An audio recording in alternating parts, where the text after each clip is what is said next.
takes forever to come back on. But Oh yeah, what kind of computer you have? it's a MacBook. I know it's old. Just last night, Mitch was giving me shit about how old it is. Let me look at it.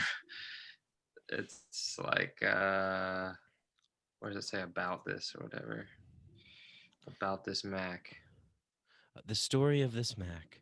Once upon a time, there was a man named Steve. It's a Steve 2012. Jobs. Jesus. Oh wow, dude. Okay, cool, man. Yeah, my MacBook Air was lasting me pretty good for a while from 2011, and I just upgraded. I just got a brand new M1 MacBook. Nice. Yeah, Air. that's what Mitch just got. He just got the brand new one as well, and yeah, he was just like, "I'm getting the new one. Look at yours." But he's a jokester. He's always giving me shit, just as a joke, though. You know. Those jokesters. This is weird. How come I just moved to a different view on Zoom, gallery view, and it has us stacked on top of each other instead of side by side? I don't know. I'm seeing side by side. Oh, really? I'm seeing stacked on top. Odd. Audio settings. Oh, it's not even plugged into my good mic. One sec. Check. Oh, there we go. Checkity check.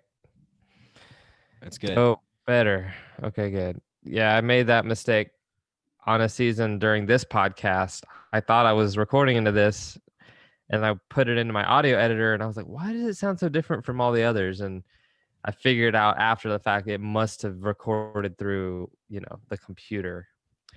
But I was able to. I've done that a couple times, like early on, and then also just like recently, maybe like within the last 6 months. I think I did that once or twice. Actually, I did that with this guy Daniel Shankin, who runs TAM Integration. I had him on my show, and I was like, sometimes I'm rushing to set things up, and I'm just like, yeah, plug the microphone in and go. And I plugged it in, but I didn't go to the preferences and change it. Right. Same. That's what I must have done. Yeah, it came out like it's like, but this, you hear me good, right? Yeah, I just like my preferences. Cool, man. I hear you. You hear me? Yeah. Are you wearing blue blockers? Yes. Got to. As often as I can recall to put them on, I've got them on. So, because I have a night shift and true tone, which like on the screen, it changes things. So is it like the blue? What does the blue block do? That helps too.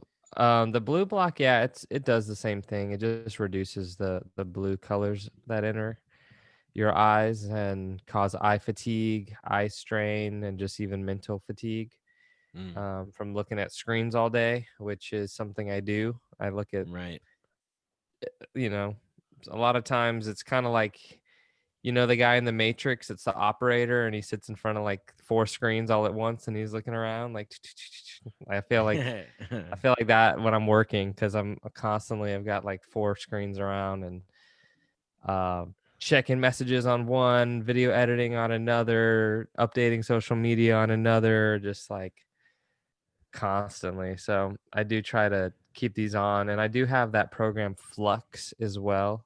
Oh yeah, Flux, yeah. Yeah, and that at night it'll turn it yellow. It's pretty funny because it'll come on at random times, and I'll be like watching a movie or something, and then it'll just start turning yellow, and it takes a minute to notice it. I'm like, something's different about the movie. I don't know what it is, but it's like figure out, oh, the yellow turned on like a lot, because the colors in films are honestly like a very big part of the aesthetic. Like the Matrix has that green hue and stuff. Right. Yeah. I wish there was a setting that automatically adjusted for when you were like in full screen movie mode or something like that. Maybe there is. I don't know. They're probably working on it. Get on it, guys. Come on, app developers. We need more. Yeah. Well, welcome to the show, everybody. It's Mikeadelic. I'm here with Matt Xian, past podcast. And then now I'm just speaking. I that part was in Zisfrian. You guys don't speak that language. It's from Zeta Reticula. That's what we speak over there. It's the language that we speak predominantly English, but then when we stumble on our words, we go into that language. That's it. Just What's last up? night, my big homie Mitch, he showed me the film K-Pax. Have you ever heard of it? Yeah, with Really Kevin good Spacey. film. Yeah. I remember seeing that and just being like, okay, so he thinks that he's from this other star system and he's an alien from Earth, but everybody's like, there's something wrong with him. He has mental issues or something, right? hmm And but then like weird things start to happen where they can't really explain it. So what's your takeaway from that movie? I loved it. I loved it. Is he an alien or does he just have trauma? It's a good question. And, I think the simple scientific explanation is that he had the trauma and somehow or another his mind, his psyche was able to create this whole new personality to block him from the terrible thing that happened.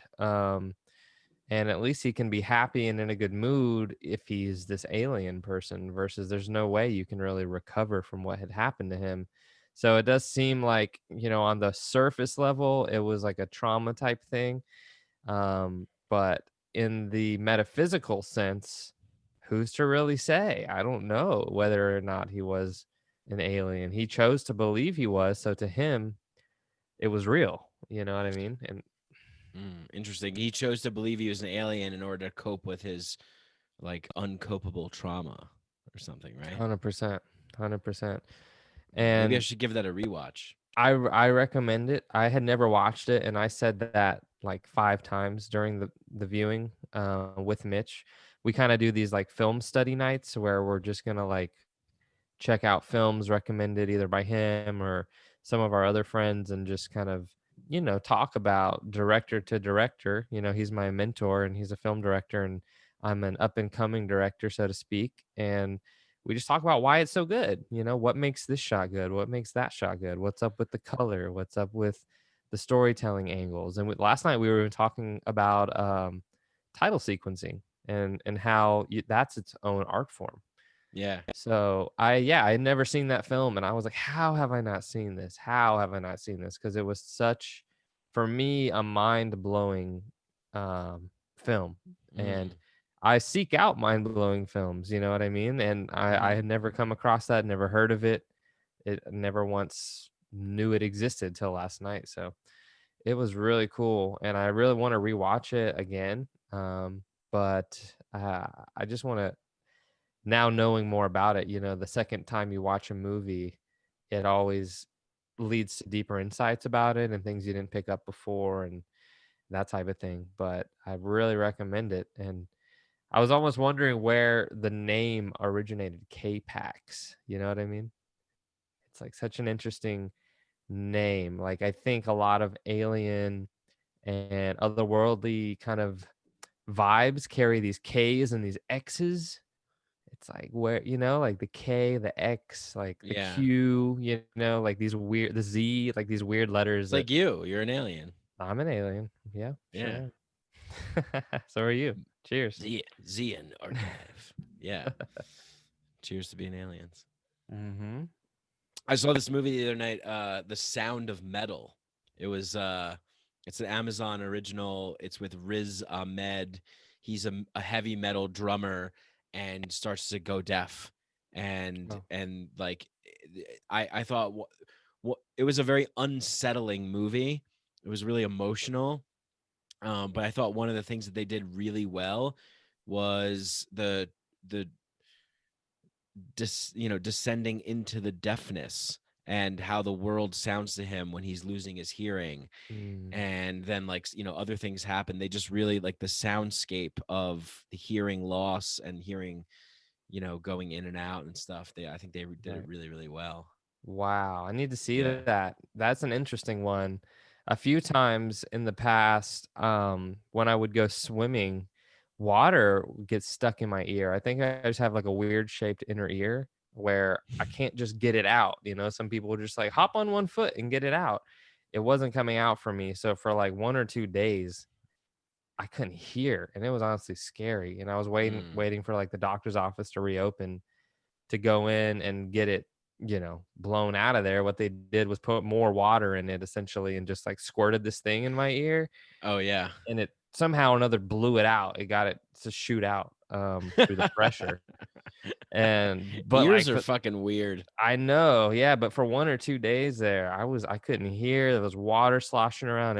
And that's happened a handful of times in my past, and it's just one of the weirdest feelings because you feel so debilitated when you really can't hear, and like I'm really used to it, and my whole job is around hearing and stuff. So Yeah. Yeah. It really, whenever I always forget, like I always forget to sort of like be grateful, I guess, So watching this movie, like at the end of it, I'm like, God damn.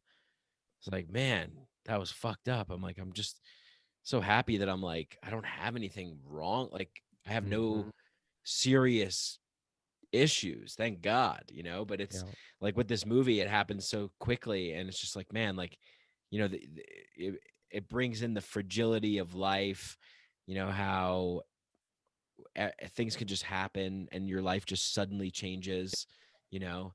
yeah, So it's just like, man, like it's fucking, you know, I like those because I like those moments to reflect and say, oh yeah, shit, like thank God, like I'm grateful that I'm like, yeah. somewhat normal. It's so easy to take a lot of things for granted. Even, like when you get a cold or a cough and you just feel miserable and your chest is, and you can't breathe through your nose and you can't taste food and all this stuff that happens. Like when it happens, it's like, I can't wait to get back to just normal. But then we kind of forget each day that we have this health, right? We have our hands, our feet, we have our taste, we have our smell, we have our sight, we have our hearing, and yet we're still finding stuff to complain about. It's like we have all of this beautiful sensory data to be appreciative for, and people will look at the box, the TV, and start feeling like everything in their life is wrong. It's a funny conversation me and my brother just had even today about how the news never stops. It's never gonna say everything's good. You know what I mean? It's like actually we're past it all now and we're good. It's like nope, more issues, more issues, more issues. They want you in this cycle of feeling like nothing's good enough. Here's everything wrong with the world. You're not good enough. Nothing, you know what I mean? And I Yeah. just had to turn that shit off. I don't watch it. I don't pay for cable. Like Yeah. I'm so done with it. I don't know. It doesn't benefit me. If anything, it only hurts me to be this informed. you know? Yeah, totally. Because what are you being informed of? All you're being informed of is this particular narrow band of reality, this like very narrow slice of reality that is just being pumped out like nonstop, 24/7, drilled into people's heads. And I don't know, like ho- it's not really beneficial to us. It's not good nutrition. Mhm. It's like it's a bad habit. I've completely disconnected. I've completely cut like my cord from being concerned about the anything that's playing in the news cycle other than just to kind of look at it from afar and go, oh, I guess that's happening. Okay, yeah, I guess that's going on now. Guys with Right. buffalo soldier hats and screaming that they're quantum shamans or raiding the Capitol. Up, yep, great, okay, sure. I mean, Totally. if someone tries to come and stop me from like making podcasts or doing things in my life, then like I'll maybe get involved. But it's too Yep. much. There's too much of this connectedness to this larger thing that I feel like it doesn't really impact most people's daily lives. They just kind of I remember in college we would watch the Daily Show and I felt like I was becoming an adult because I was being informed about like worldly events, So there was this like feeling of being like, well, I'm informed. I know the news. Like I know things. But I just feel like it's so irrelevant now. There's so much shit out there. Why would you dedicate any of your time to that annoying, nagging BS? There's so much Yep. infinite creation, infinite amount of creativity and art and music and fun to be had in every single corner of the world. Like 100%. I ain't got time for Imagine that. I know, imagine on your deathbed if you were to look back and calculate the amount of hours you sat and watched the news. Like it is, you know, some people got it worse than others, but it's like, is that why we're here? You think that that's this miracle of That'd be great life? if it was. Yeah, We but die and go to heaven, and they're like, well, you didn't we're watch enough being. news, so you're not getting in. You know, The it's just purpose of like, life is to watch the news. yeah. And I heard recently from a buddy who was on my podcast and said, what is this amount of information doing to our brains? It's way more than we are typically used to processing as an animal. Like, we don't need to know that much stuff. Like, it's good to be informed, but this is a new level of being informed. You know what I mean? You're informed every second of all this other new stuff that really has nothing to do with you or your life or your goals. It's just, that's not a normal thing. Like in the past, you literally had to go buy a newspaper, sit down and read it. Now it's everywhere you look. News, news, news, the phone, phone, phone, computer, computer, computer. It's just, and they find creative ways. Dude, just now, like that, you know, I think that these phones can pick up on your swiping patterns, and they'll put something that drops down. Like just now, an Apple alert came at the top of my phone right as I was going for the X on something. I was going to close something, and right Oh, then it probably knew I was going to close it. It dropped down a news story, and I oh. accidentally clicked it instead, and it opens up a news story. It's like the technology just tricked me into getting them a view on the news story. I was literally going for the X. You know? It's like I'm leaving. It's like, nope, here's some more. You know? Yeah, and you have to work to set things up so it doesn't, like I have to what I do is I turn all my notifications off pretty much. I Like need to do and I'll just check periodically. Like I'll open WhatsApp, I'll open Discord, I'll open my email, and like if someone messaged me like 30 minutes ago, then like I'll get to it, whatever. It's not the end of the world. If somebody urgently needs me, they're going to text me or call me. that. And then all other notifications I just periodically check and see what I get, but I can't you have to make the conscious effort to set all of your devices up so there isn't this like bombardment of information and stuff. And I don't know, I guess Apple has its own news thing. Like I just X that. I got rid of that. I'm like, I don't Yeah. want that. I need, that's what it was. Yeah. Yeah, I And that's a deleted it. good, yeah, that's a really good point. And there's this I'll concept. I'll find out about it. Like Totally. if there's something really serious going on, someone's gonna tell me about it. 100%. Yeah. Yep. That leads me to this concept of death by 1,000 cuts, So if you get cut once, it's, you're just like, it's a baby cut. But if someone comes up and cuts you 1,000 times, it's going to do real damage. And essentially that's what's happening with these phones being such a distraction to us all day. Like, if it distracted us once a day, that's one thing, but it tries and distracts us all day. Like every 5 minutes, unless you've done what you are, have done with the notifications, and other people who just delete the apps entirely, or do deep work where they put their phone away and don't look at it for an hour or two or four or whatever you can manage. Um, yeah, like every 5 minutes, your attention is diverted from what you're doing to checking the phone, checking the notifications, checking the email. And that's a death by 1,000 cuts, because now we get done in a week what we used to get done in a day, as a society, as creatives, as entrepreneurs, maybe even if we're not really disciplined with being able to say no to these devices and the notifications.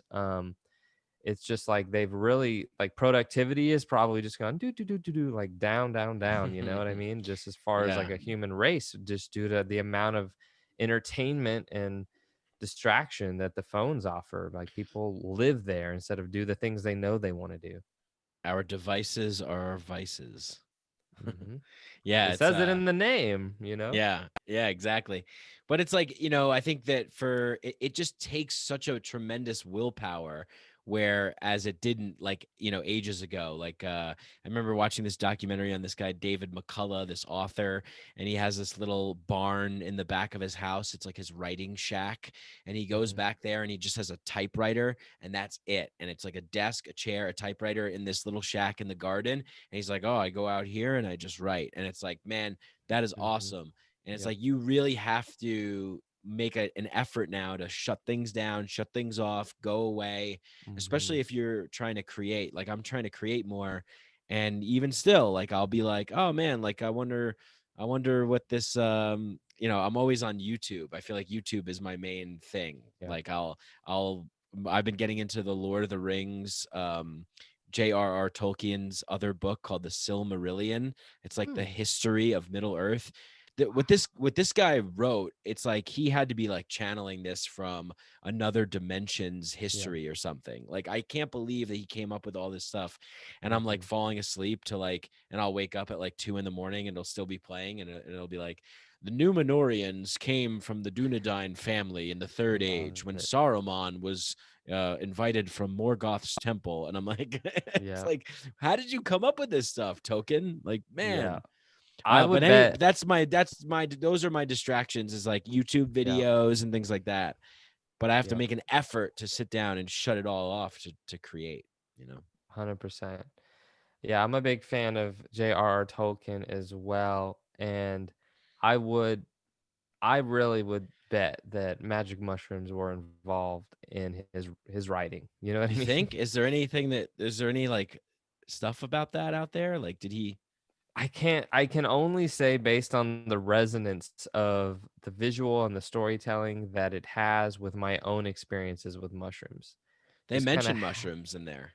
yeah, it's just like kind of how they make the world feel. They make it feel mystical and magical and full of wonder and unknown things that you could discover and go on journeys and adventures and actually do.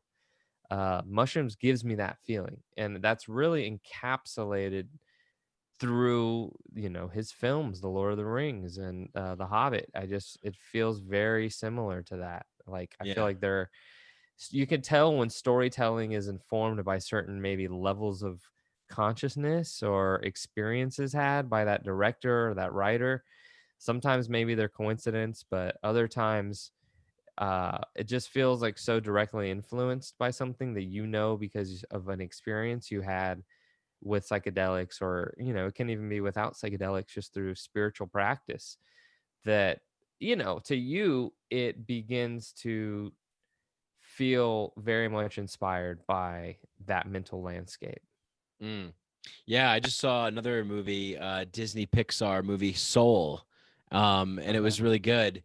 It was definitely like, as I'm watching it, I'm like, oh, whoever's writing this, so there's people that are writing or contributing this are definitely tapped in. Hmm. They've definitely experimented with some form of an altered state of consciousness to come up with some of the things that they came up with in the movie. It's like about the afterlife, and then the guy goes to the before life, and then he's trying to get back to Earth to like get his soul back into his body, and it's really Hmm. cool. Yep. I feel that too. And I also have this suspicion that a lot more people are influenced by psychedelics than even claim to be.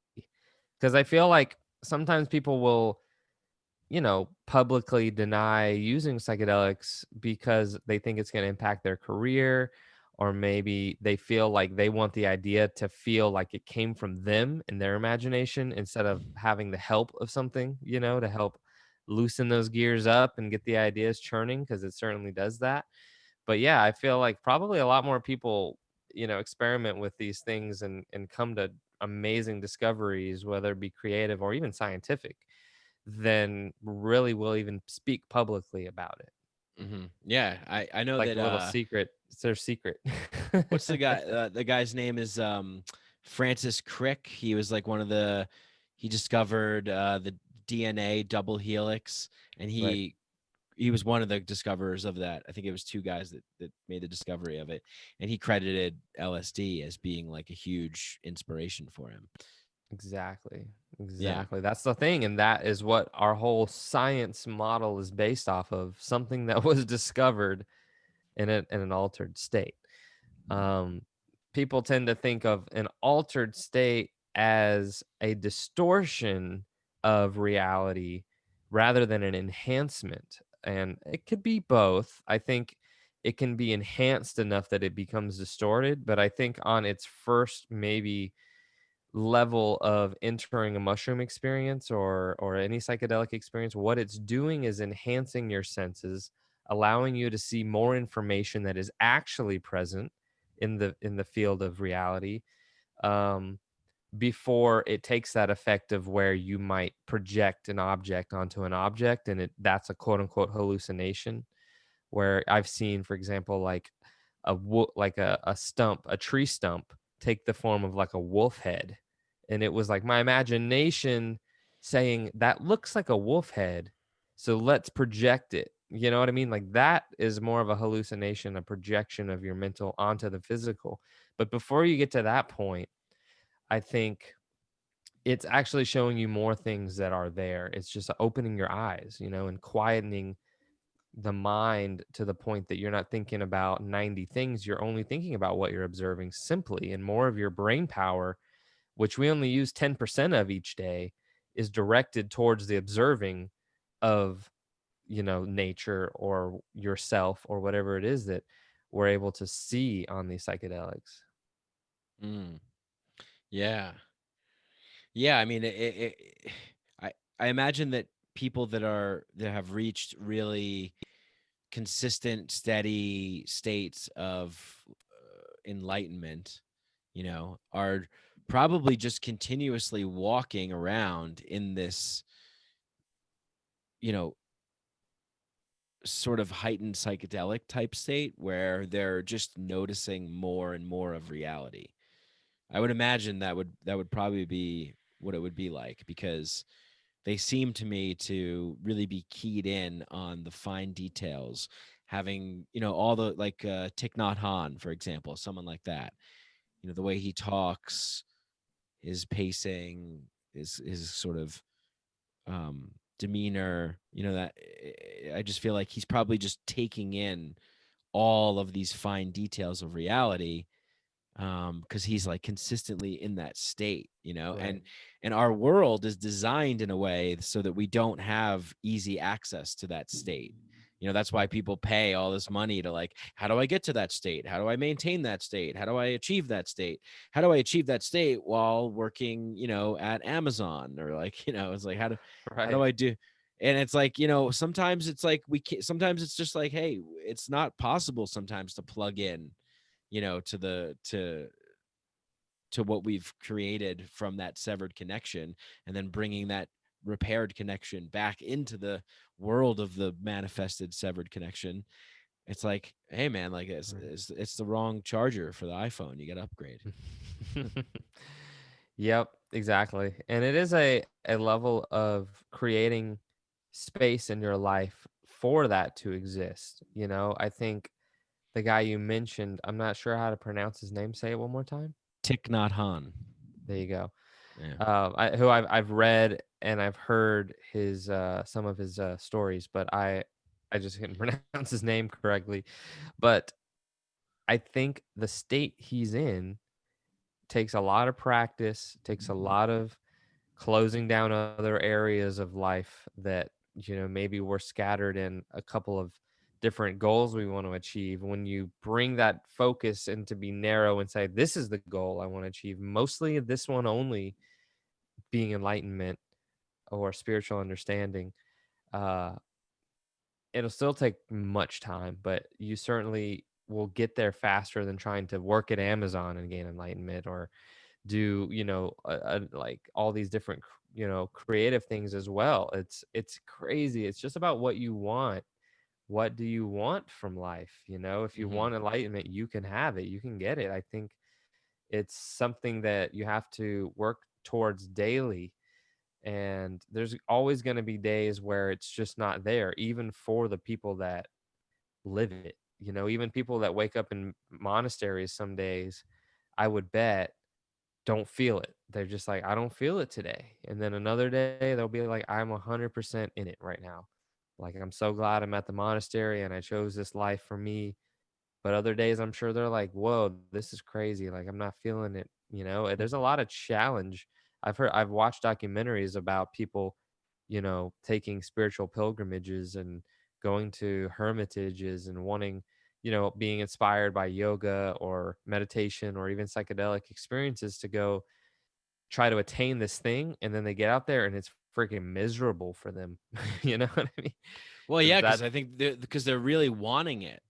mhm, I think that's the main thing about one of the main, I guess, misconceptions is that in like the spiritual community or whatever, the people that go to participate in talks with people like Thich Nhat Hanh, like Adyashanti, Pema Chodron, buddhist monks buddhist monks, Zen teachers, people of that ilk, like they they are so desperately wanting to know what these people know so that they can let go of all the things that are in the way of them getting to the place that they want to go.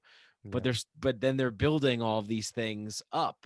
They're like, oh, I gotta meditate and I gotta do, and it's like, no, like you have to, in order to gain the understanding, you need to like completely just, I think, surrender and completely let go and completely just sink in. And I think that's just a sort of a difficult concept, especially in a hyper individualistic, hyper commodified, commercialized type of world, because it's like, okay, spirituality for sale, like, 30 minutes a day, get my book, 10 steps to, being an enlightened prick or whatever it is, and so it's like we want the thing, but then, and we can get a little bit of it, but then it's like, no, it's not good enough. It's like, then I want the whole thing. But it's like, all right, you want the whole thing, like you need to give up this entire facade that you've got going on. Yep.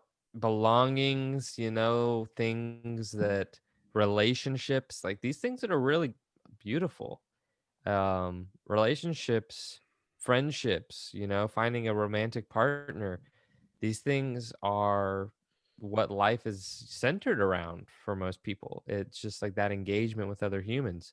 These guys have to give that up and go in Mm. these quests to be alone, to really discover their self.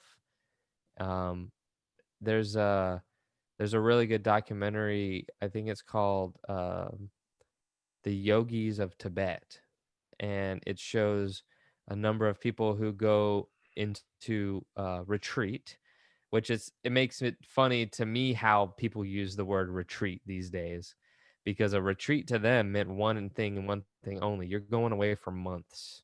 You know what I mean?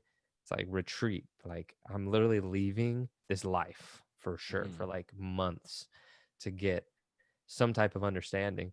And again, they'll be out there and it's just not there sometimes, but other times I'm sure they get really big glimpses. I kind of wonder, that'd be a really interesting documentary to shoot. Interview some monks and ask them how often is it that they're in the state of bliss, in the state of samadhi or nirvana, or what was the other one? I'm forgetting what, Satori. There it is. Like, how often is it that they're getting these moments? How often are you in Satori? You know what I See, mean? I think I don't. I'm just gonna hypothetically say what I think that they would say. Mm-hmm. So I think they would say something like, "You don't get into the state. That you just are the state, and the state Yep. ebbs and flows, and it rises and it dips, but you either are participating in the flow of it, or you're uh actively working to um not acknowledge its existence. Keep Love it. yourself ignorant." It's always that metaphor where we look for a hard answer. It's like, give me the answer. And they're like, the answer is you. You know what I mean? Right, yeah, like, how do I achieve enlightenment? Like, okay, like pour me a cup of tea. All right, Right. now go walk in the woods. Exactly. And they're like, what? What are you talking about? Right. Yeah. 100%. And that kind of is it. That is the essence of it. Is you're in it already. They're trying to tell you, this is it. You've arrived. We're always looking to arrive at another place, another time, another person, but we're in it right now. You know what I mean? Mm-hmm. Mm-hmm. It's the Maya, the illusion around us that tries to trick us into thinking we aren't. And we fall for it because we're animals. You know what I mean? I think people think that because we're human, we can outsmart everything. But the animal outsmarts us all the time. Just Mm. our instincts, our drives, hunger, all these animalistic things rule us, and we try to break out of it. We're like, no, I'm using my will to not do. I'm hungry, but I'm not going to eat till I finish this work. So let me go for 3 more hours. Like, well, like we can break through using willpower. So many other times, it's just like, well, no, I actually do have to stop what I'm doing and serve this animal. You know what I mean? Right. Yeah. And I think that there's also a certain kind of joy that comes along with participating in duality and like participating in the game, with all of its challenges and stresses and things like that. I think that, I don't know, it'd be interesting if you asked many, like if you went around and you just asked people, you were like, here, would you like to be enlightened or would you like to just stay in your life? And I think a lot of people would say, I'll just stay in my life because it's fucking sick. I get to like do all this cool shit and I get to feel all of these like ups and downs and these emotions Mm, when you're just like consistent and pleasant with everything.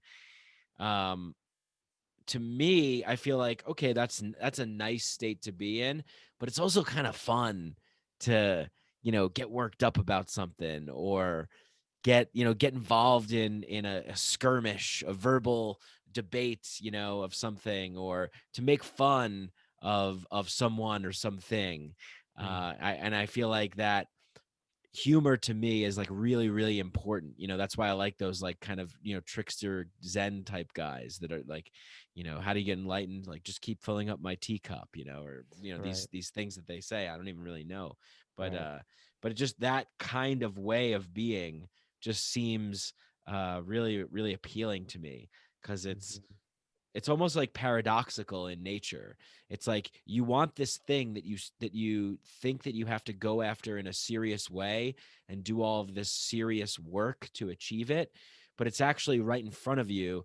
So if you can like find the absurdity in that and like grapple with that and try and make that what you will, then you'll have what you're wanting to have.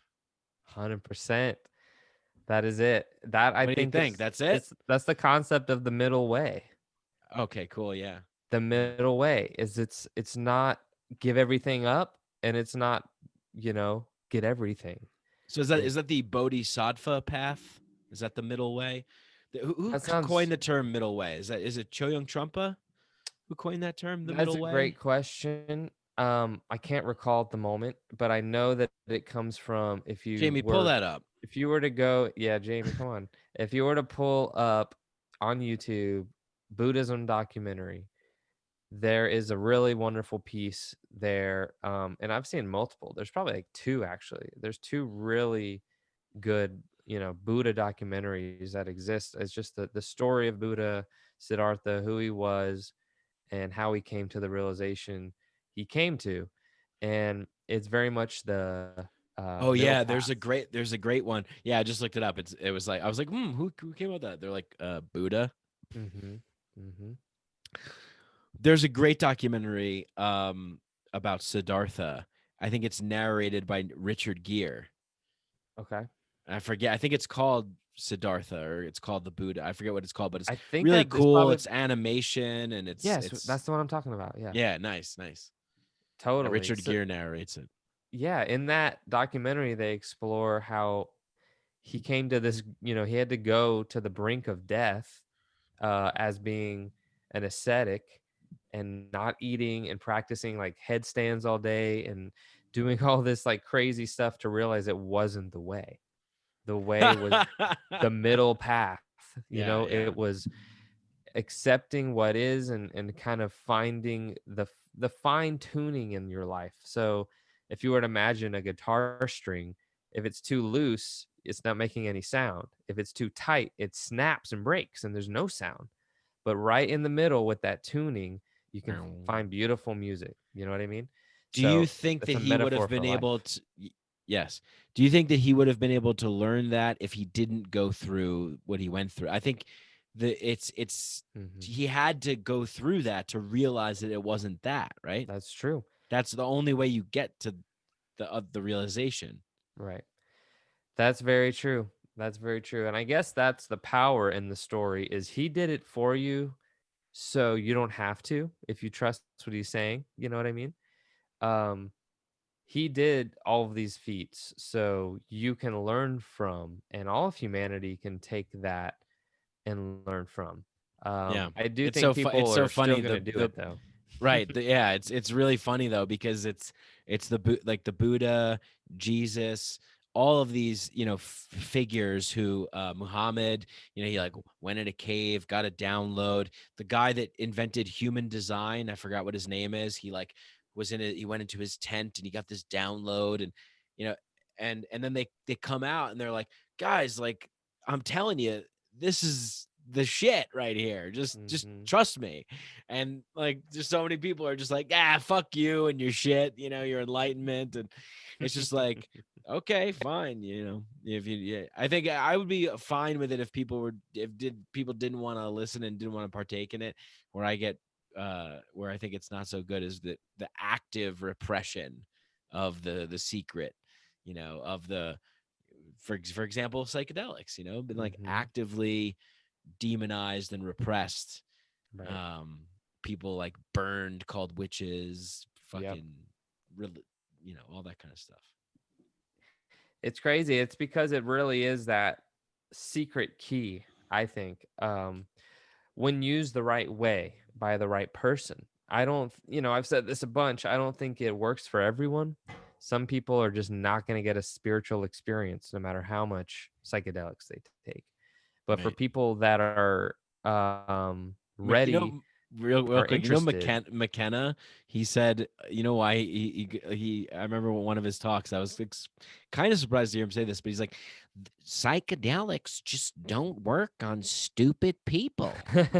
Like, like he's just like basically like, hey, look, if you're like a dumbass wook, like, like it's not gonna work for you. Like you're just Yep. gonna, sorry. Yes, you have to take that information and process it for real. You can't just kind of not take it seriously.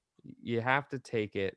And that's the funny part is like when you take it seriously, now you're in the realm of the mystic and nothing can be quantified and the science isn't provable. But at the same time, mystics shaped this whole world. You know what I mean? Like, I feel like it's right. It's not that one's right or wrong. They're both right or they're both wrong. I guess just decide for yourself. Yeah. I love it though. I really love the ideas brought up by psychedelics as to how to view life. And it's not this deterministic scientific everything that is here is visible. There's so much invisible happening around us at all times. And I think humans are just naive to think that if it was happening, we would see it. But it's not until your mind is open to seeing more stuff Right. that Yeah. that other See with stuff your mind's becomes eye. visible. Yeah. That's it. Right. I could tell that I'm not an enlightened guru because I'm absolutely furious that this light is penetrating in my video screen. I'm so angry about it. It's just like it's making me I'm fomenting with rage and fury. I'm gonna go storm the Capitol right now because of this light that's seeping in. I had to That's change. I cool. had to rearrange like where my like studio like setup here. I used to have it Mhm. against this wall.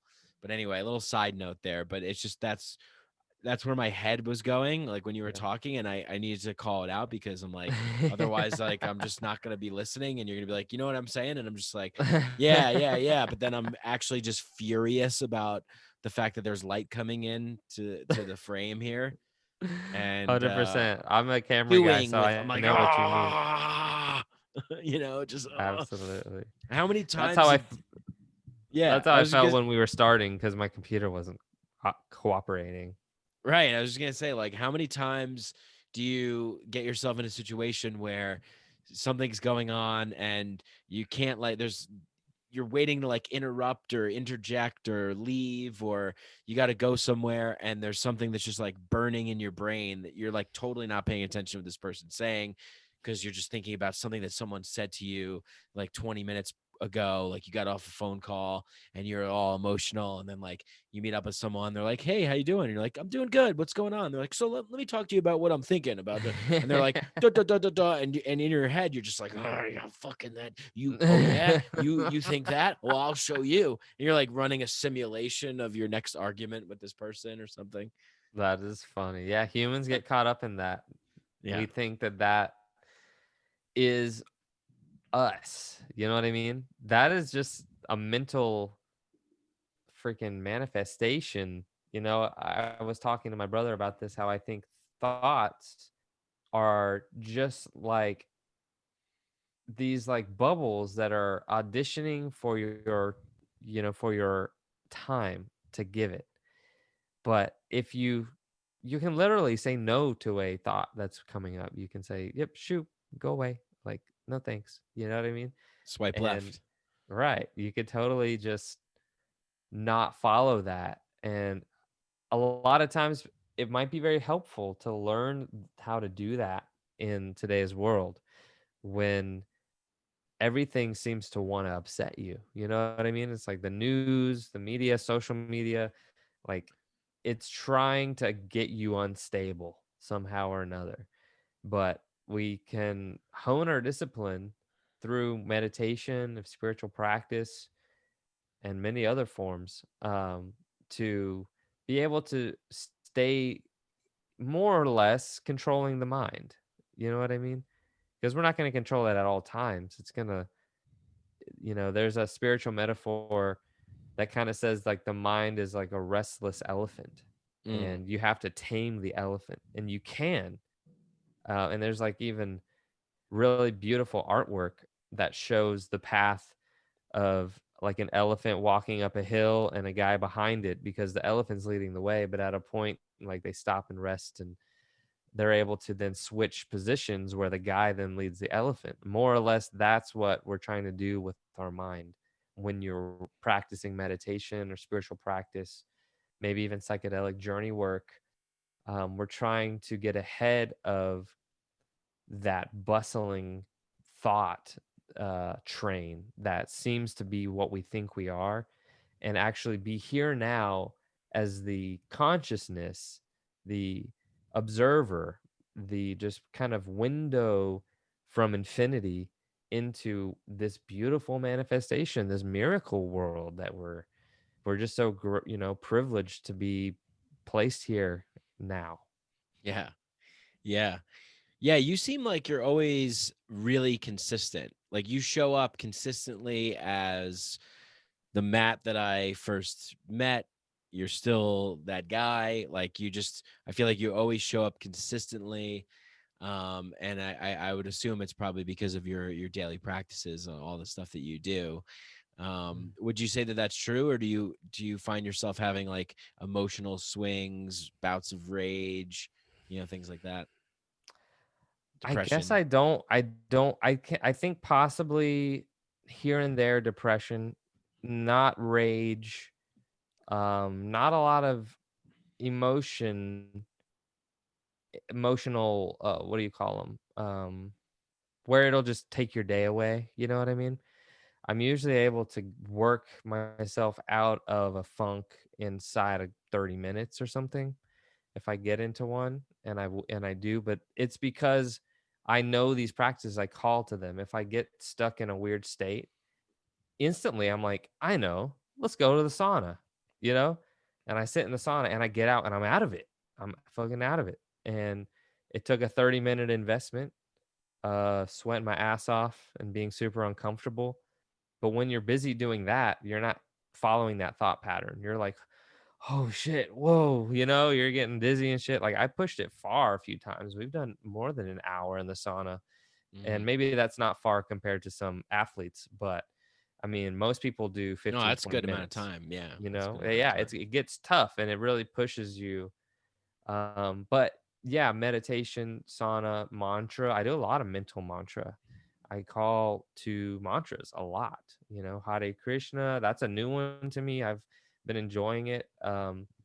And Sat Wait, Nam. so how do you do that? Like, You just I know start saying it in your mind. and You when just you start feel singing. like you're in a little bit of a like, give me an example of how you would use it. So you're at like a stoplight, and instead of waiting for it to become green or thinking about all these random things, I'll just start singing mantra in my head. You know, it's just like I hear I'm a vocalist, I'm a singer, so I pick up on lyrics quick. It might even be more so that than even these spiritual text deep dives. I just like the song, right? Mm, It's like I like these mantras as a song. And I think that's the musician in me just interpreting it more as a song than maybe what someone who read the mantra first in a book uh might think of the mantra as. But yeah, I'll just sing these songs, these mantras in my head that are known to increase good vibrations, bring you positivity, peace, tranquility, riches. sometimes riches. You know what I mean? I just feel like things that you want are attracted to you if you're in a good place yourself. And it's not even about going after riches. It's riches will come if you follow this path that's being put before you. Yeah, It's like it's a byproduct. I blur I hear I thanks for sharing that. That was awesome. I really like that. Like you're sitting at a traffic light, you're waiting, maybe you have some thoughts racing, so you go into like a Hare Mhm. Krishna, or however sing it. I'm Totally. thinking of Krishna Das. I think he has a song that Hmm. goes Hare Krishna, and it like keeps Yep. going like That's faster it. and faster and more people. That's it. It's a Um, just a tool to call to, so that what are you going to stay in that negative complaining headspace for the next 30 minutes or worse, hours or the whole day? You can right, break it up. You were breaking up the thought pattern by inserting the will and having this mantra, this song coming through our brain instead. And just right, immerse yourself in that. And if you want, actually visibly say it too. You can be in your car and sing it. And totally, singing it is known to open, if you're a believer in things like chakras, it opens and balances the throat chakra. If you don't really subscribe to that, you just really just think of it as unlocking certain hormones in you and allowing things to change your neurochemistry to the point that you're more chill, you know yeah. Yeah. I like to do Om, so I'll Om sometimes. Or I like 100%. I mean chanting meditation is great. Like I just feel like it's so easy to drop into this trance like state from a chanting meditation. And then I'm Hmm. just, floating in the astral plane and chanting, and then boom, I come back in my body and like I open my eyes and I'm like, "Oh man, that was awesome." I'm like I'm ready to get my day started. 100%. And Yeah. also, it's the medicines. I think I do credit magic mushrooms for helping lift the depression that I was in prior to using them. I credit cannabis for keeping me creative Hmm. and engaged with a project after I'm worn out, because you can use cannabis as a creative tool, and a ton of people do. Yeah. Where you've edited this song to shit and you're sick of hearing it, you can step out, smoke a joint, come back, hear it, and it's new again. You Yeah. know what I mean? Yep. It's like you're able to then work on it more because you are more inspired by it by hearing it anew in a different state of mind. And also the mental fatigue can kind of leave because it's a stimulant, you know what I mean? I think cannabis is known to be kind of a weird one. You can't tell whether it's a stimulant or a depressant. It's different things at different times. But if you use it to the point that it gives you that zing because of your tolerance level, or being able to go a day without it to reset, or however many days, you know what I mean? As long as you're not smoking all day every day, it stops to lose that zing. If you can keep your relationship with it such that you feel the cannabis instead of it just being your default, which I've been there too, and I know people that are in that now. Yeah. um it uh it is a stimulant. Like when you go smoke, you come back and you're like, whoa, these things are fucking whoa, you know what I mean? You're hype, you know what I mean? So Oh yeah, i definitely. I think that is It's another, good like, sativa. yeah, the Yeah. medicines definitely help me, I think, um stabilize and stay on the path to the things I want to do. Yeah, so you have the knowledge, and we both do have the knowledge and information of lots of different kinds of tools in our toolkit, and it's Hmm. like, oh shit, I'm feeling like yesterday I was supposed to go to this gym. This guy invited me to try out a gym, because I was like, oh, maybe I'll go work out at the gym. I haven't been to the gym in a while. I just said gym like 7 times. Now I'm saying it again, gym.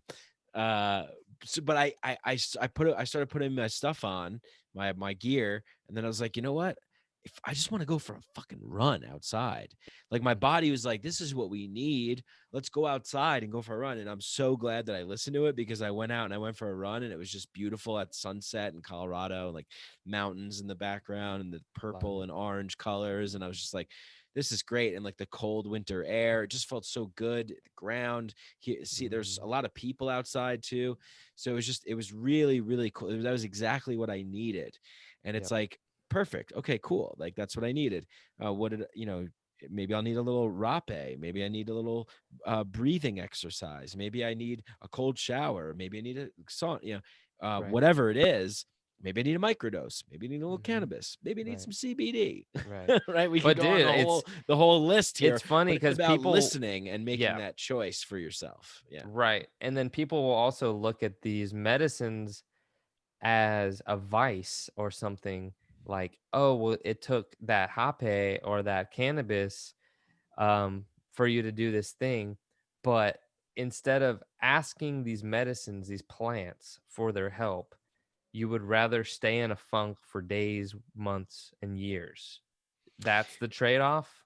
You know what I See, mean? I think that some people, and myself included, if I think about it sometimes, I think we get familiar and comfortable with a certain way of experiencing life, and we Hmm. cast ourselves in these roles, in these stories, so that when things aren't going our way, then we can be like, oh, the drama, oh, the awfulness of it all, Emma, and just let me just be the victim. It's just so much easier. Just let me be can I please play the Hmm. victim this time? I've been playing the hero for 320 days now. I'm in this body all the time, in this consciousness all the time. Just let me be the fucking victim. Just let me put a fucking buffalo helmet on and run in, like let me just, it's like, let me just play a different role. Let me get involved in something that's just far out and crazy, or let me just get stuck in this drama. Cause it's like, Hmm.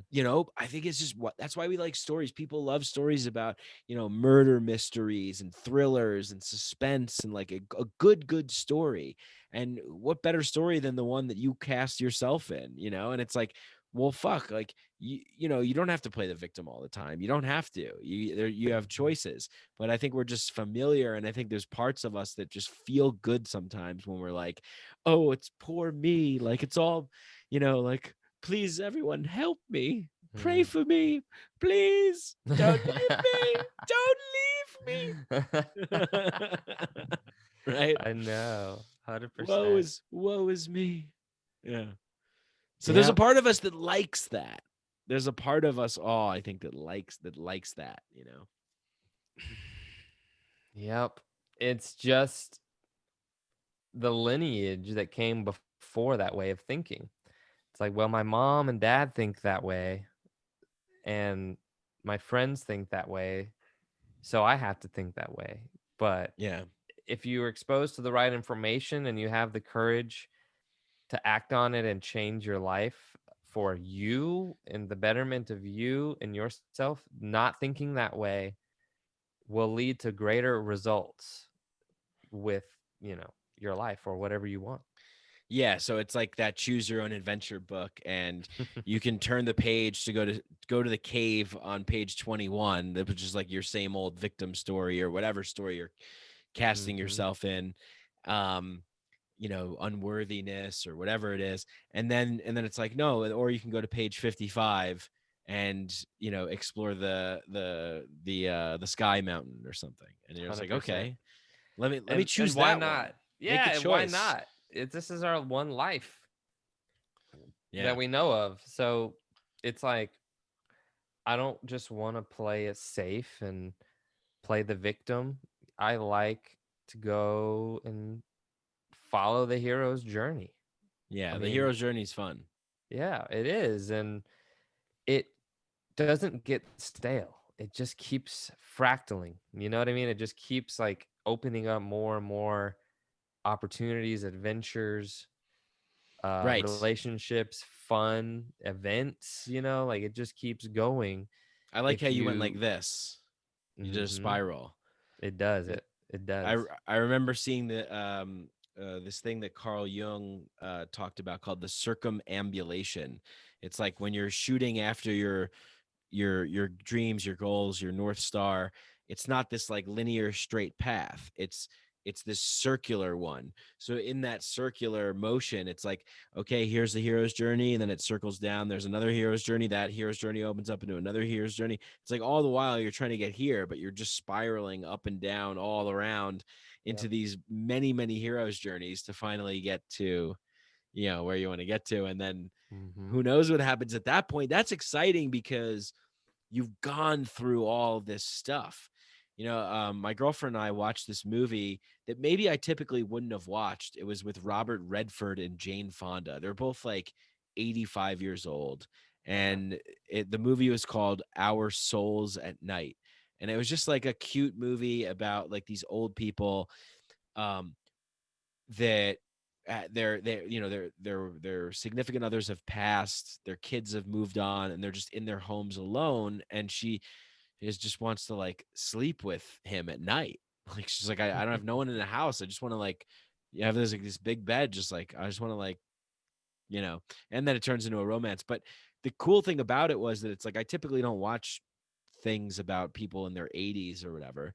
But the cool thing about it was that they live this massive life and families and all these experiences. And then there's still something more at the end. Like there's still something more always, but you could still 100%. reflect on this. It's a completely new, it's like once you've achieved everything that you've wanted to achieve and you're like in your 80s or whatever, however, 70s, 80s, what's the next journey? What's the Right. next, experience? 100%.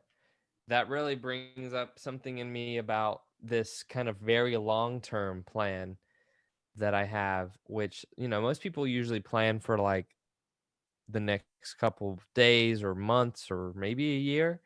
But in the psychedelic space, you get such a different understanding of what it is to be mortal that you can even think about what you would want to do when you're 70 or 80 years old. And for me, I am a certified yoga teacher, but I'm currently not really teaching, not really practicing it other than in private circles and with my best friends and stuff. Because I'm also chasing this whole, building Timewheel and as a media brand, and then of course our other company, Sheath. And I don't really have time to teach either. And not that I even cared about the money, but it doesn't really pay either to be a yoga teacher, at least not in San Antonio through my trial and error.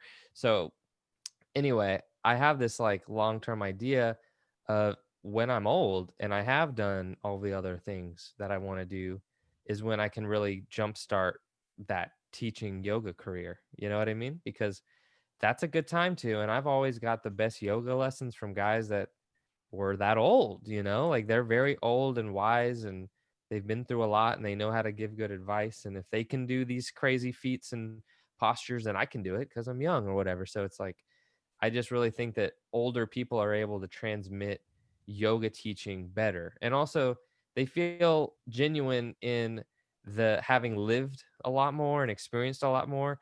It's kind of hard to take advice from a hippie kid with long hair, right? Like about getting enlightenment. You know what I mean? Yeah, I do know what you mean. Yeah. I remember I was listening to Chris Ryan's podcast one day and he was like, yeah, I went to this yoga class and he's like, can we stop with like the 21-year-old yoga girls that just got like back from India and think that they're enlightened and they're going to tell me about life? Just Right. can we just do yoga, please? It's Exactly. like That's exactly what I'm saying. As someone who's lived so much less life than you, trying to tell you how to be, it just doesn't translate anyway. So just teach the yoga. yeah. Yeah, I think that's true. And then I also think that it's also it's not necessarily about age, because I think it's about amount of experiences. Because there are a lot of old people that are not, Sure. if They never left their if hometown and yeah, stuff, if age inherently gave way to wisdom, then we would just have these like wise sage old people walking around, but they're just as screwed and trapped as we were and everyone else is. It's like you got to break out of the matrix. You got to make the choice to take the red pill, even though now that has so many like connotations to it. When you say that, people are like, oh, are you like a Trump person now? And it's like, man, I hate how all that shit got like hijacked, Yeah. but I know. And how other people think that they can label you by that when you might have zero interest in politics at all. And they're going to say, you're a Trump supporter. It's like, do you know who you're talking to? Like, yeah, well, because that's been that's been hijacked, and I don't care that about all that. they say like the red pill, but it's like really, I mean, it's just one of the best analogies from a movie that I really like. So screw you, people. That is too funny. Well, it's been happening uh, the whole life of this country. So this is nothing new. It's just in our faces more than ever. But we put our noses there. It's like we sniff it out. You know what I mean? By getting on social and looking for the latest. So you want the latest? All right, here it is. Yeah, And it sucks. I think it would be really, really useful for myself and whoever else would be interested to really go on a retreat. Just like to just go away for like 4 months, Mhm. completely disconnected, no phone, no access to anything in the world, and just like meditate all day and exercise and chop wood, carry water, make tea, eat like Mhm. rice and fish, drink plants, eat mushrooms. I Mhm. mean, that I think could be like just so majorly beneficial Right. to just completely like I think that's I don't know, man. I'm just having this thought right now. Like I would love to do that. I would love to Yeah. do that, but would I really do it? I would get there and like but within the after the first like couple weeks I would be like, "Man, this is fucking cool." And then I would be like, "Wow, but what's going on in the world? I got to know. There's so Mhm. I'm missing out. I'm missing out on Right. life." Right. Right. Because we will still carry all the memories of the things that were here. If we were to leave America and go sit in the Himalayan mountains, a lot of our days would be pondering the life that we were at before, I feel like. So you're almost wondering what happened to those timelines, those storylines, those people, those things that could have played out, right? If I had stayed back in my old life. I'm sure that's a large amount of what people think about there. I'm sure they're focused on surviving and also, meditating and reaching that higher awareness, but a lot of it's probably just kind of dwelling on the past too. I mean, you can't really escape it. You can get better at honing your attention to be in the present. But from time to time, you're not gonna be able to help or like having a fond memory, you know? Yeah. Yeah, memories. It's just it's amazing. I feel like we're living in this time right now where people want instant memories. You know, Mm-hmm. like we're like everything is an instant memory, instant nostalgia. It's like, oh my God, remember what we were doing last week? It was so amazing. I want to be doing that again right now. And it's just like it's I don't know, one thing stacked upon the next. There's something here that I'm searching for, which is like this collection of videos that we're making, podcasts that we're making, art that we're making, selfies, photos, TikTok, Snapchats, Instagrams, posts. Like it's all being created as this like massive collective memory, this mess of a memory. um I oftentimes wonder like, oh, this is like a beautiful sunset that I'm experiencing right now, and I'm like, I'm just going to soak it in and I'm going to experience it rather than try and like get the perfect shot or Mm-hmm. capture it on my phone. But I mean, I think there's a balance in between that too. But it's almost like sometimes I'm like, why am I taking this picture? Like sometimes Mm-hmm. I don't post, like it's not like I'm posting it all the time. There's something about capturing, seeing something Right. beautiful, spectacular, and then going, ooh, I'm gonna like hang on to that for later. But like Right. for when later? Yeah.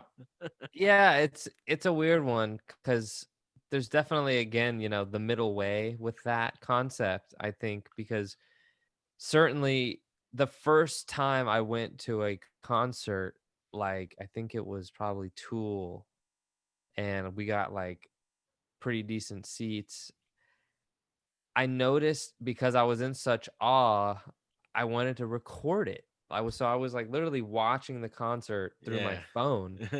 And then I was like later on, like it was cool to have that, but then I was like, I missed that experience though. Like I really wasn't there. It was like I was watching on YouTube while being there or something.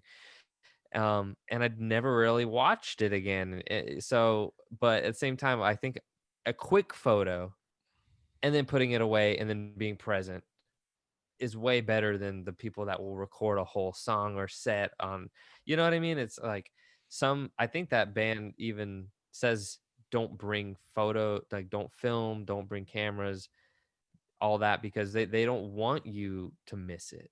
They want Mhm. you to be present. And that was a lot of what they're offering. I think bands offer a lot more than just the music itself. It's like a ceremony when they're on stage doing that. I miss it so much. I Mhm. miss, I was walking in the park with my friend the other day here in Denver, and there was like this cool band that was socially distanced apart, two saxophone players, two drummers, two guitarists, two keyboardists, and they were just jamming in the park, like riffing with each other. One sax would go, and then the other one would riff on what they just played, and same thing with the drums. It was cool, and we stood by, and I was like dancing a little bit, like kind of just shaking and grooving. And I'm just like, fuck, Mhm. I miss like being in live life with Yeah. people, shoulder to shoulder with strangers, Right. maybe even like just sweaty and just a mess, and listening Right. to music and just feeling it. It's like,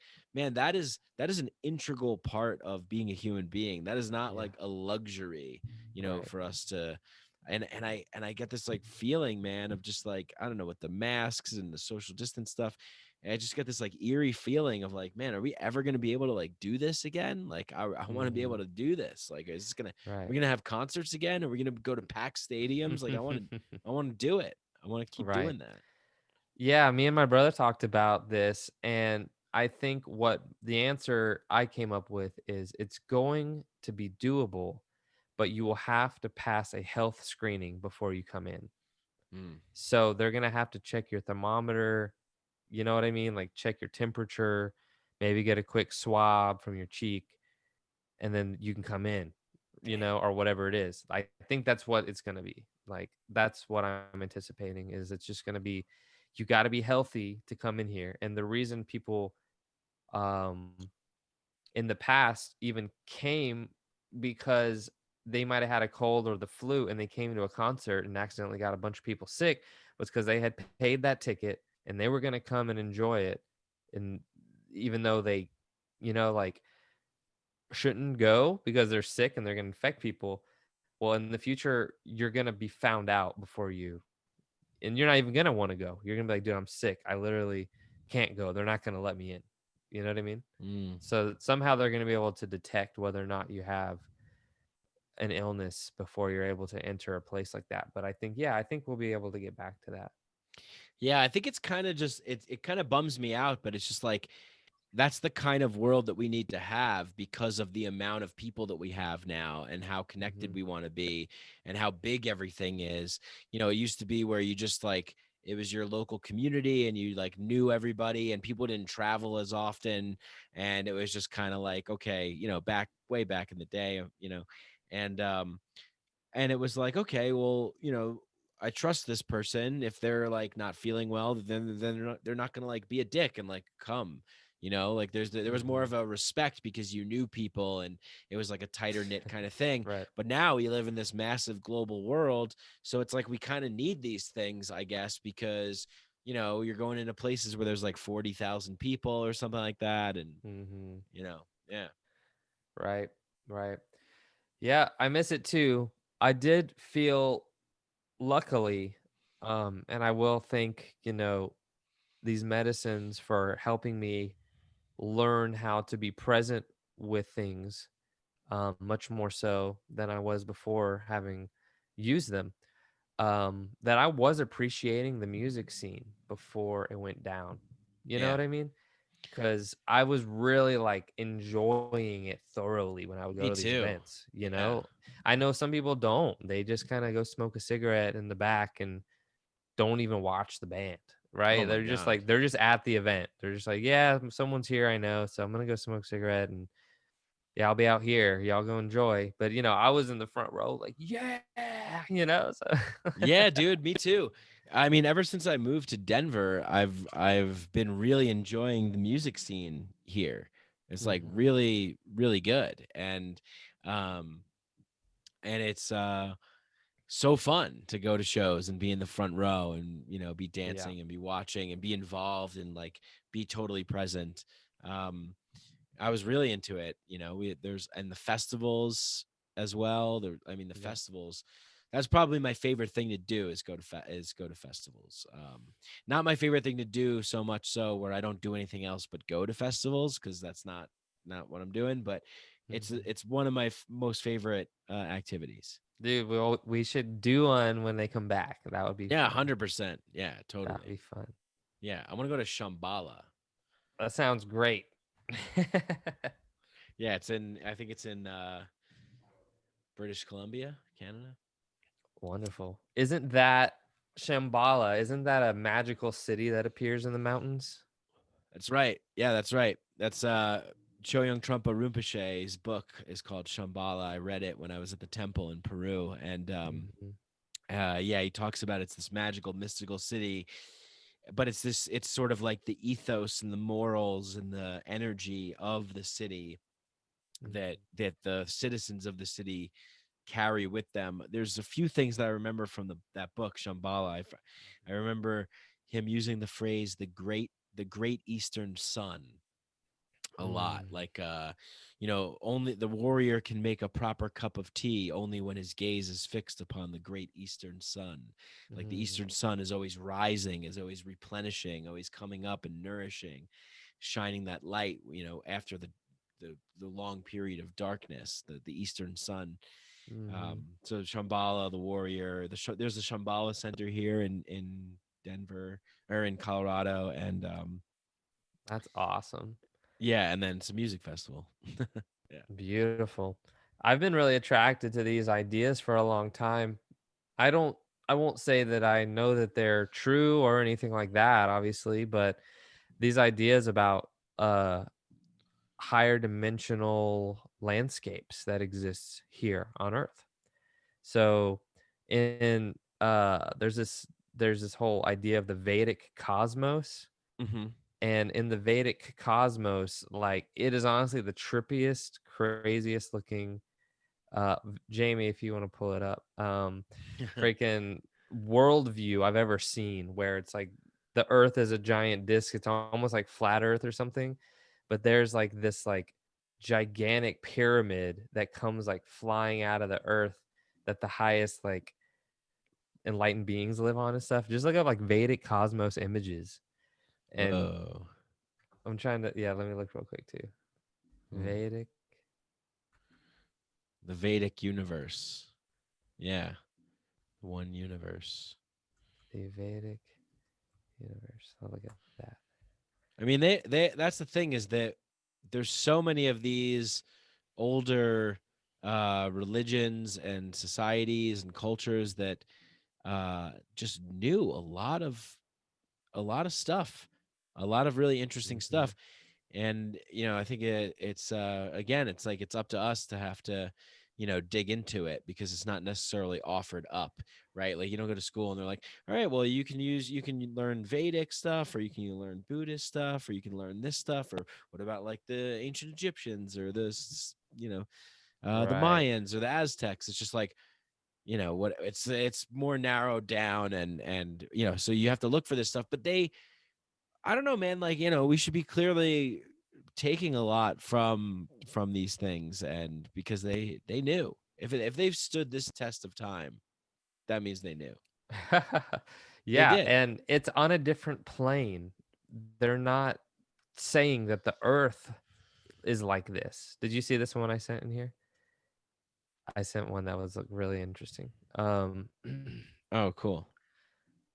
So that Brahma Loka at the very top, like that pedal, is Mhm. like where it all started, and then down there at the bottom, that's the Earth, and then that red thing coming up out of it is like this gigantic pillar mountain Mhm. that the ascetics will live on. It's just like it's really heady stuff, but it's so highly detailed, and it's like they literally spent years getting this right, just in the way that science has shown the map of the planet. You know what I mean? They spent Yeah, yeah. years working and refining this map of what they think reality is.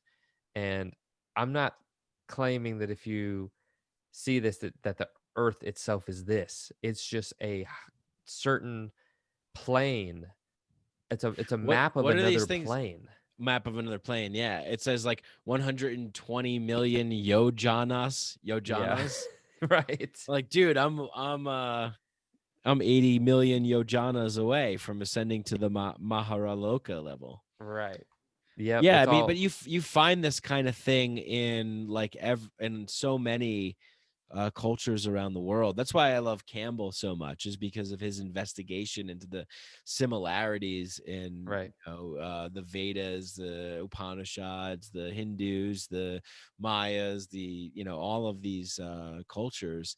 But because I think it is all coming out of the expression of us to define our human experience, and the sort of how we Mhm. relate to the world, and how the world provides that information back to us, how we interpret it, how we see it, how we project onto it. And it's like, for those people in that time, like, this was the thing that was really slapping, as the kids 100%. say. This was And the it's an thing that was kicking. interesting right, it's an interesting idea how they lived their whole life and died thinking it was this way. The way the map looked like this. That was their whole world. Like they didn't know any different. And it's like, cool. Like, Right. There's cool. no Like, and that's the if many-sided prism that is reality, that there isn't just one reality. right, You know what right, I yeah. mean? You look at it from a different side and That's a very it's completely different. boring way to look at life. That's like this, the image that comes up is this like angry, like patriarchal black and white male from like the 1950s with a suit and a hat and a briefcase. It's like, this is the way it is. Mhm. You don't like it, go to China or something like that. It's like, okay, well, we clearly live, we're living in a time right now where I think collectively, as a conscious species on this planet, as sentient beings that are manifesting in their internal experience onto the external world, Mhm. we're getting to a point where it's like we're like we're like, throwing our toys around or whatever, we're just kind of like bored. We're like, yeah, whatever. Oh, cool. 3D, like I have an Oculus VR headset. I rarely play it. I don't know. I'm just kind of like, oh, that was kind of cool. Like, whatever. I'm always on, like, give me the next thing. I just got the iPad. Like, I've been doodling on here, and I'm doodling on the iPad, and it's fun, but it's also kind of like, even in the three-dimensional world, like what happened with at the Capitol, I'm not like, oh my God, like I can't believe it. Like my mind is blown. Like I can't accept reality the way. It's just like, I'm not really, there's this part of me that is, and I feel that this is also exemplary of our civilization, where we are with our consciousness collectively as people, because I think we're going through this, like, adolescent stage, we're like collectively mature, like the hero's journey, it's all this circle that we're going in.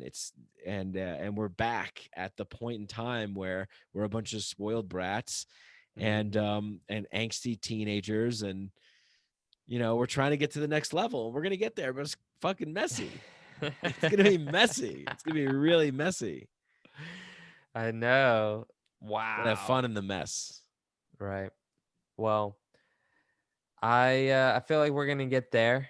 Let's just stay hopeful, and I don't know.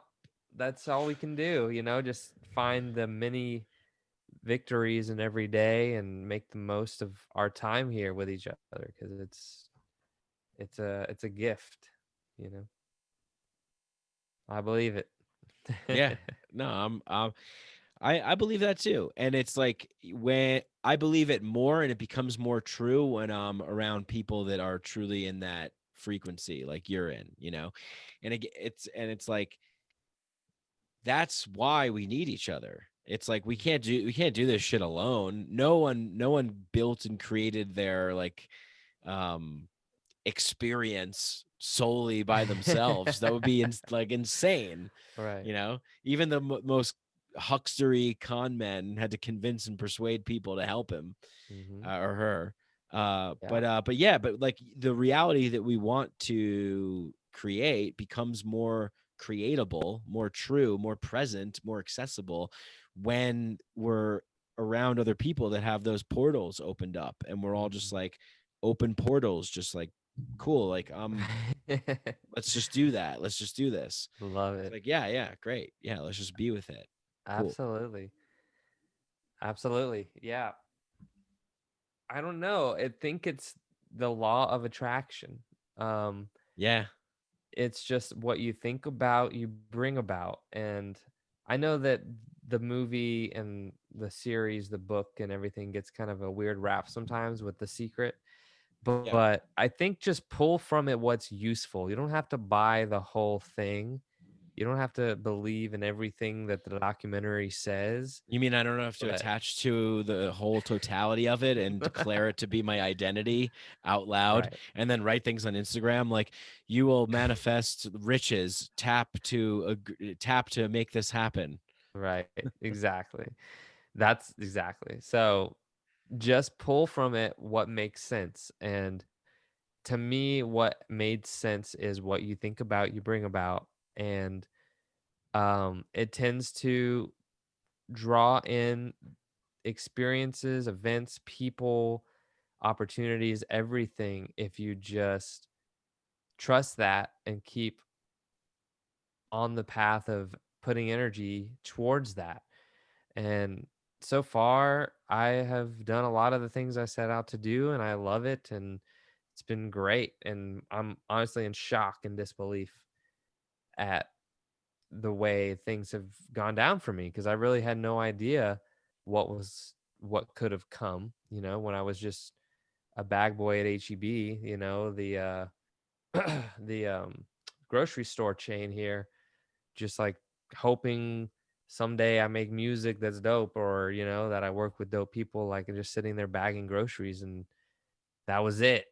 You know what I mean? Just like what the things I've done now that are in my portfolio, my resume, however you want to say it, I'm just like, what happened? I cannot believe all these projects. Jesus, it's like all I did was take it seriously about what you think about, you bring about. I don't, you know what I mean? It's crazy, bro. Yeah. Expand on that a little bit more, because I think I understand what you're saying. Maybe for some, the people listening there, like expand on that process where, because I think maybe a misconception could be, okay, I gotta think about this all the time. Like I want this thing. I want this thing. I want this thing. What does it look like? How does it unfold for you? What's the energy feel like of it? Like, what is the like? How do you go through the motions and Mhm. manifest and show up in the way that you want to create what you want to create? Yeah, I think it's being inspired by things, just like, I'm a fan of art, music, visuals, film.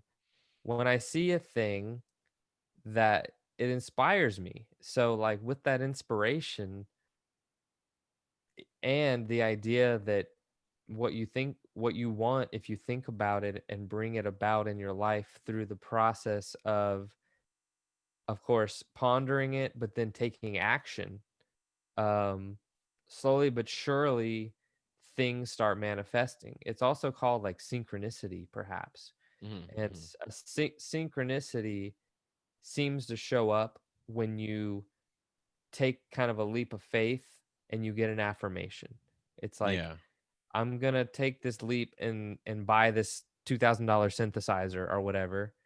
Um, Not that you even need that to make good music these days, but I'm just saying, like, it's an example of something I did before where that was like Right. all the money I had, and I was like, but music is the thing I want to do, and I know if Yeah. I get this synth, it's gonna inspire me enough to push that forward. So it's investment in yourself, as well. That was an investment in me and myself and my career Yeah. to do that to And the then did like point. someone oh, go ahead, sorry.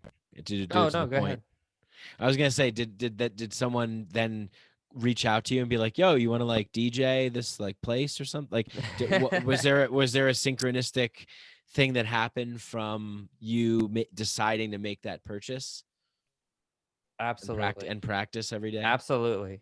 It does. I mean, obviously you're inspired by the instrument itself, but at the same time, that instrument can bring so many creative energies into your whirlpool because it's like just looking at it so dope. I just want to touch it. I just want to play it. And then other people be in the studio and they're like, whoa, like touch and play that shit. And then all of a sudden we're collaborating and we're manifesting. And it's like, we just made a whole album.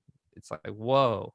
Like, because I took this leap of faith, synchronicities lined up enough to that to me, it was undeniable that this is the direction to go. Like, this is the Right. thing to do.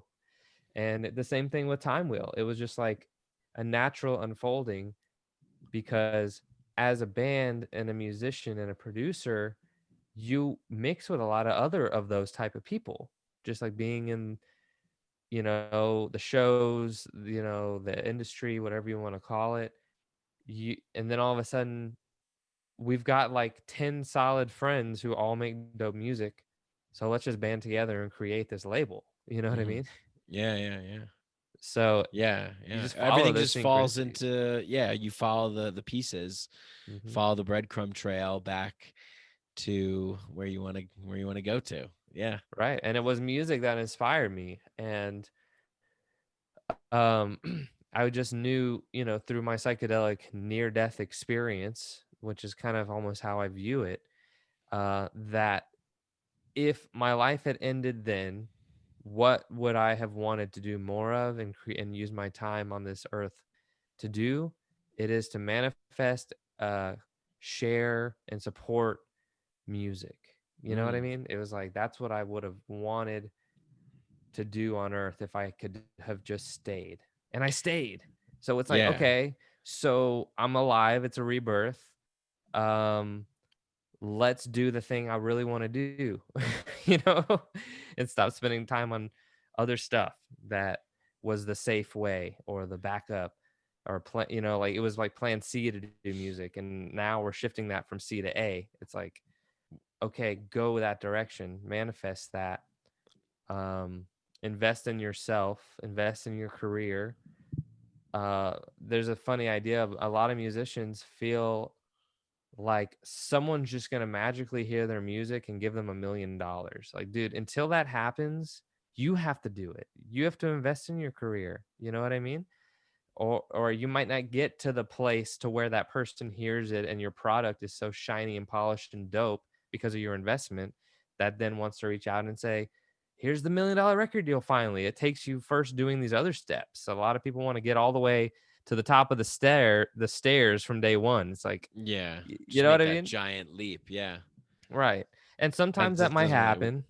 It might sometimes, but happen very, very very rarely. rare. Right. Yeah. It's like 1 in a million. So why not place the chips in your favor and invest with your time, your resources to further your career and whatever it could be, like podcasting, music, art, like your company, your product, your pitch, whatever it is. Like, the more chips you place into that and energy you put into that, the more is going to attract positive results, as long as it's a heartfelt mission and it has a really good intention. You don't want to be doing this with negative intention shit. You know what I mean? And it probably wouldn't even work. You know what I mean? Because you don't believe it. It's like, it's not inspiring to your soul, your heart. So you have to really identify with the mission and love it and have it in your heart. And then continuously hone it and just work even 30 minutes a day on it. Like, some people might have other jobs and families and things, they don't get that much time to be with their entrepreneurial effort, but even 30 minutes a day will add up. That's a lot of time if you look at it over a week. And Right. instead of nothing, at least invest 30 minutes of personal work into your brand. Yeah. Just set an alarm on, just set an alarm. Like, it says it's like 11 a.m. Boom, the alarm's on. Oh, I gotta do my 30 minutes. Just do it. Perfect. Yeah. Yeah. I wanted to ask you about the near death experience.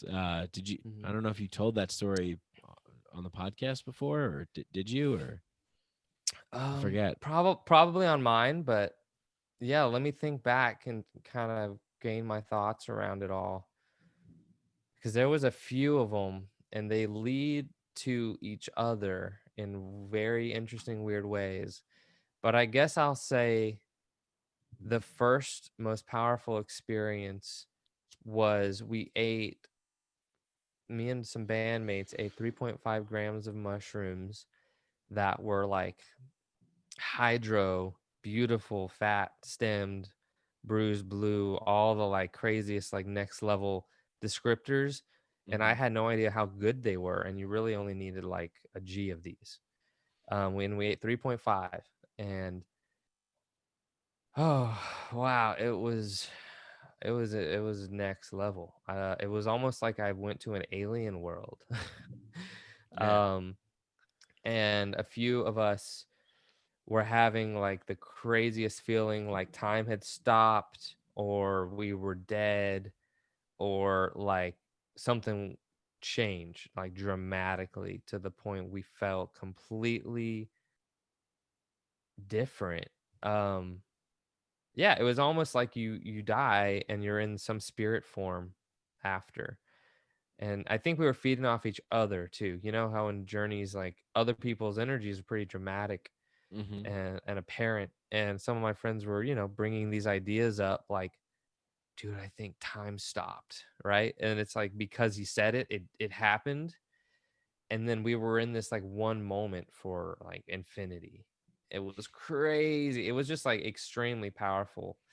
Um, and really, it was like we didn't even come back for like 2 or 3 weeks. Even though we were able to function, we were able to eat and use the bathroom, brush our teeth, like do all the things so that on the outside it appeared we were fine.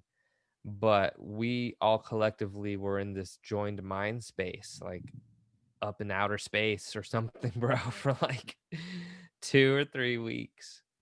And from that, I was just like, what is happening? I have no idea this is possible. So I start studying. I remember I came home and I just typed in, because I didn't even know what this was. I said, what is spirituality? Because like I I had no idea even what spirituality was, but I was getting this massive sense that we were How in old were some you? spirit realm. I was gonna say I'm probably 19 or 20, and Wow. I knew what spirituality was. I had no interest in it, but like I didn't know what the descriptive things were, but I knew I was touching on something of the spiritual, and I was like, yeah, looking that up, and then it pretty much went down a massive rabbit hole. YouTube videos, Wikipedias, everything under the sun as to what can happen from psychedelics, what mysticism and spirituality is, and that was like the rebirth process of what it was to be me on earth, you know. Mm. And in that experience, of course, I was shedding so much of what I thought I was to be, and reconfigurating who I want to be, you know what I mean. Mm-hmm. And who I definitely wanted to be was a musician, someone who offered music to the world and use that to recount my experiences with psychedelics and even with emotions and general things. And that's our project, Something Fiction, where it's this kind of like psychedelic voyage into our minds from the experiences, really crazy deep experiences we had, kind of being psychic psychonauts, you know. Yeah, it's amazing because I love the Nikola Tesla quote where he says, if you want to understand the secrets of the universe, think in terms of frequency, energy, and vibration. Mm-hmm. And to me, like music is top of the charts. You Yeah. know, when I hear something that it just like touches me in a particular way, it makes me move in a particular way, it makes me feel in a very particular way, something that I haven't felt before or experienced before. That's a transcendent experience, you know, when you're Yeah. like, oh damn, like that note, that chord, that Yeah. this tone, this rhythm, this soundscape. Right. Um, you know, Yep. it's And when you understand music as a synesthetic experience, which psychedelics allow you to do as well, it's even more immersive because now you're not just hearing it, you're feeling it. And I don't even mhm, just mean feeling the bass, because I know that's a physical sensation you can have completely sober. I feel the bass, but I mean you feel the music, meaning it's working through you. mhm, It's like mhm. scanning through your being, and you are experiencing magic almost. Yeah, It's like yeah. music on psychedelics is pretty damn close to magic in my book. Yeah, definitely. Yeah, it's funny because while I'm listening to this audio book, The Silmarillion, J.R. Tolkien's book, they talk about Aru Iluvatar, who is the one, the creator, and he sang a song into being, and that song created, I believe it was the Valar or the Maiar, I forget one of those. And those were like he like replicated himself basically with song to bring more like deity beings into existence.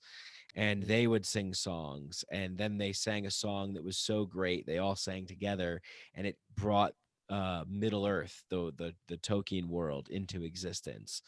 Yep. And it's just amazing how they and then Morgoth, the evil one, sang his own like different song, and that created like the darkness and the that all that stuff. And it's 100%. funny because I experienced that in an ayahuasca ceremony. It was fucking epic. I experienced Mm-hmm. that sort of story play out, not with those characters, not with the Tolkien characters, but Right. it's just so cool that he tapped into that. So what we were talking about before, I mean, he must have been tapped in on some level, you know, mushrooms or cannabis or just having that, just maybe just having that naturally, right? Like Yep. Salvador Dali says, you know, I don't do drugs, I am drugs. Like it's just like he's just like Love that. always tapped in. But it's that song, the songs, man, the songs, the Yeah. harmony, the vibration, the frequency that brings, that animates things into existence and life, into sentience. Right. Yeah, they're So cool. undeniable. It affects almost everyone, you know what I mean? Like scientifically proven probably if you were to hear this type of vibe, you're going to feel nice. You know what Hmm. I mean? Hmm. Yeah. this Yeah. other vibe's gonna feel a little not so nice. It's like there's a science to music even. It's crazy. And you can tell when you're on mushrooms, especially that if a song comes on that you're not feeling in that Yeah. moment, Oh, right. then it's just like, oh no, get that off. Like, get it Yeah. out of here. Get it out of here Yeah. now. It's like I it's like cast this you is a big away. this is a Yeah. big deal. Yeah. It's a huge deal. It's like A the weird biggest song deal. comes on, you're not ready for it. No. Yeah, I think making music on psychedelics has to be fantastic. Oh, it's fun. I wanna try. It's Just it's messing funny around with my because keyboard.